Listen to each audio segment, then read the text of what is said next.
The Qur'an declares that it comes to renew the message of the Torah and the Gospels, so 1/3 of it reprises the stories of biblical figures like Abraham, Moses, Joseph, Mary, Jesus. The presence of camels, mountains, desert wells and springs took me back to the year I spent wandering the Sinai desert. And then there was the language, the rhythmic cadence of it, reminding me of evenings spent listening to Bedouin elders recite hours-long narrative poems entirely from memory.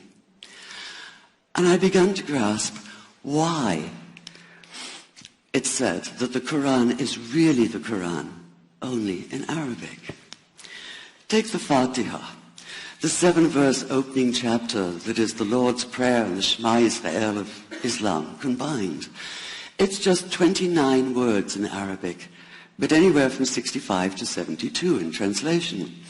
And yet the more you add, the more seems to go missing.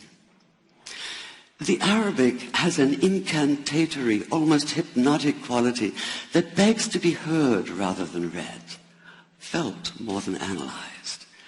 It wants to be chanted out loud, to sound its music in the ear and on the tongue. So the Qur'an in English is a kind of shadow of itself, or as Arthur Arbery called his version, an interpretation. But all is not lost in translation. As the Qur'an promises, patience is rewarded, and there are many surprises. A degree of environmental awareness, for instance, and of humans as mere stewards of God's creation, unmatched in the Bible. And where the Bible is addressed exclusively to men, using the second and third person masculine, the Qur'an includes women, talking, for instance, of believing men and believing women, honorable men and honorable women. Or take the infamous verse about killing the unbelievers. Yes, it does say that, but in a very specific context. The anticipated conquest of the sanctuary city of Mecca, where fighting was usually forbidden. And the permission comes hedged about with qualifiers. Not you must kill unbelievers in Mecca, but you are allowed to, but only after a grace period is over. And only if there's no other pact in place. And only if they try to stop you getting to the Kaaba. And only if they attack you first. And even then, God is merciful, forgiveness is supreme, and so, essentially, better if you don't.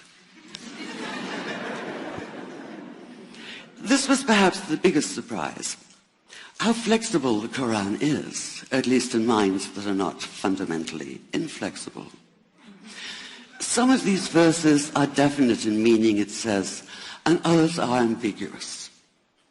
The perverse at heart will seek out the ambiguities, trying to create discord by pinning down meanings of their own. Only God knows the true meaning. The phrase, God is subtle, appears again and again. And indeed, the whole of the Qur'an is far more subtle than most of us have been led to believe, as in, for instance, that little matter of virgins and paradise. Old-fashioned Orientalism comes into play here. The word used 4 times is huris, rendered as dark-eyed maidens with swelling breasts, or as fair, high-bosomed virgins. Yet all there is in the original Arabic is that one word, huris. Not a swelling breast or high bosom in sight. Now, this may be a way of saying pure beings, like in angels, or it may be like the Greek kos, or koi, an eternal youth.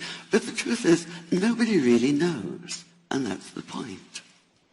Because the Qur'an is quite clear when it says that you will be a new creation in paradise, and that you will be recreated in a form unknown to you, which seems to me a far more appealing prospect than a virgin.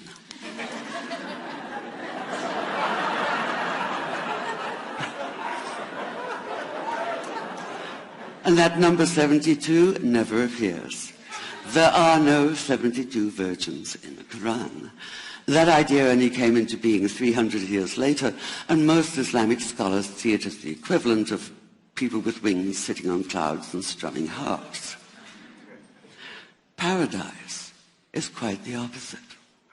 It's not virginity, it's fecundity, it's plenty, it's gardens watered by running streams. Thank you.